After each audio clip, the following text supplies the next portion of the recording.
this is Donna Taggert, the dietitian for the Department of Aging and Human Services. Today we're going to talk about protein. So what is protein? Protein is a macronutrient like fats and carbohydrates, meaning that we need a lot more of that in our daily intake, but micronutrients, not so much. They're your vitamins and minerals. We still need them, but in much smaller amounts. So how much protein do we actually need? The National Academy of Medicine has said for adults, the minimum amount is 0.8 grams per kilogram of body weight. So what does that mean?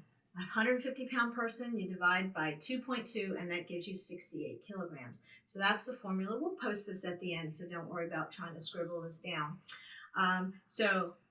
68 kilograms times 0.8, that gives you 55 grams of protein.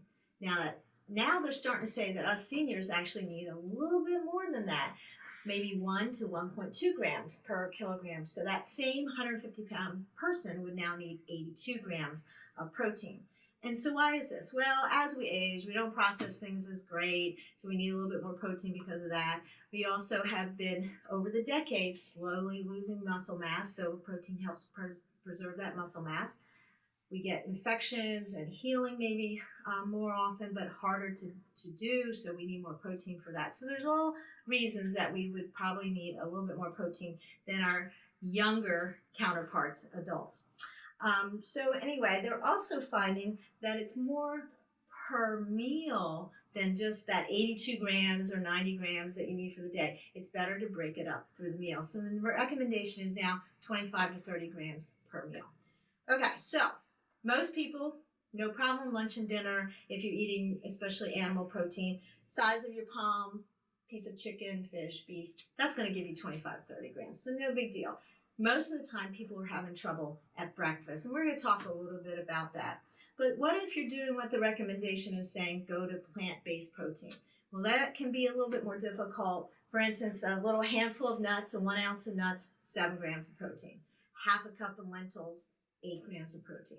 Cup of quinoa, 9 grams of protein. So you can see if you're doing more plant-based, it's kind of hard to get that 30 grams of protein. Now, what I do, because I'm not a vegan and I'm not really a vegetarian, but I like to eat as much plant-based, I use a couple with a glass of milk. 8 grams of protein, boom, I'm up there. But if you do plant-based milks, some are okay. Soy milk is good. It's kind of about the same amount as really dairy milk. But almond milk, 1 gram of protein for a cup of almond milk. So you're really not going to get it up there with some of the plant-based milk. So it's a little bit more being mindful if you're doing plant-based. And the option could be maybe a protein powder. Pea protein is a vegetarian option. A lot of people do whey, which is dairy, but it dissolves well. It doesn't kind of alter the taste. But here's the thing about protein powders. One, not regulated by the FDA. So you want to make sure you have a reputable company. Make sure they're third-party tested for purity, for, you don't want things contaminated with toxic heavy metals or any of that kind of stuff. And also a lot of protein powders have way more protein than you need. People are thinking, oh, I'm building my body muscle, I need a lot of extra protein. But it takes about 10 grams extra protein to build 1 pound of muscle.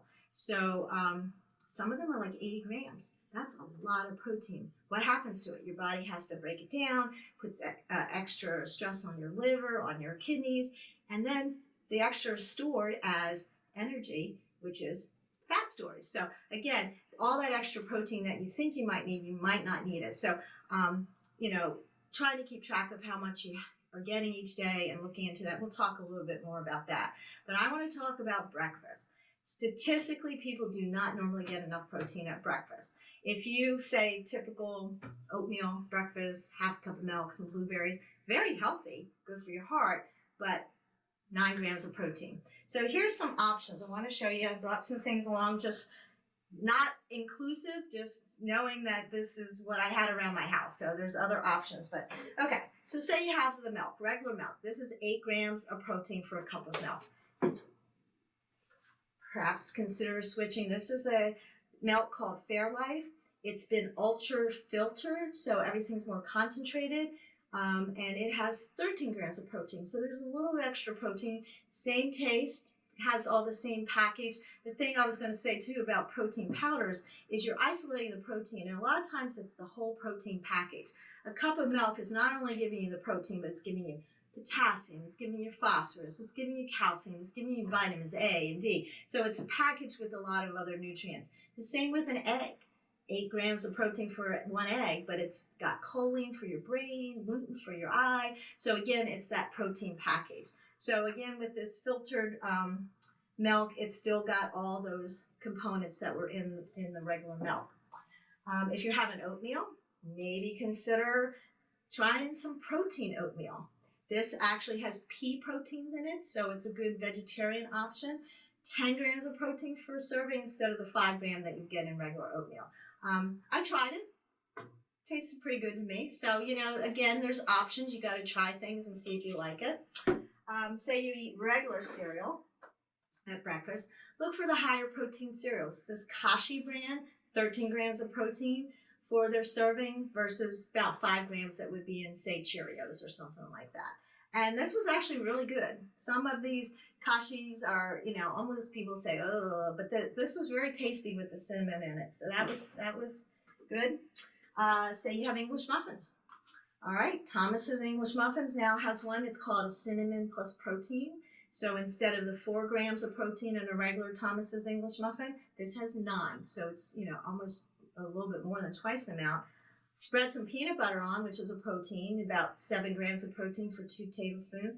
You've got yourself up to 9 plus 7 is 16. Throw in maybe a glass of some kind of milk, either soy milk if you're vegetarian or regular dairy, and boom, you're up to the recommended amount you need. This is often my go-to for lunch because it's easy and it, get the protein without going with lunch meats and things that we try to recommend staying away from too much of that kind of stuff.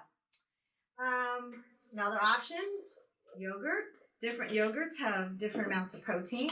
Regular yogurt is probably the lowest in protein, but it's got the most calcium. This has 5 grams versus the Greek yogurts, which have twice as much, 10, and some of them can get up this Oinka's 000, 15. So again,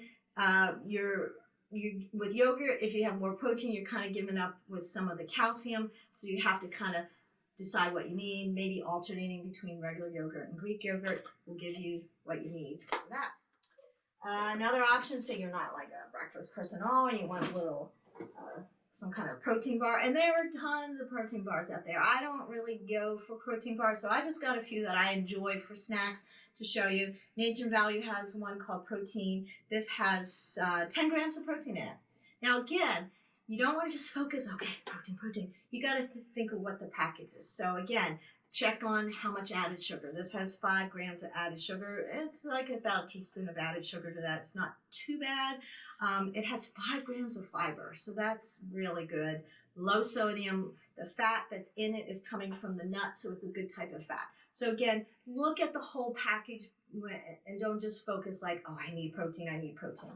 Another option, sorry, this is kind of ripped up, but Kind protein bars. Again, the protein's coming from nuts, so it's a good recommendation for plant-based. This actually has 12 grams of protein in these bars.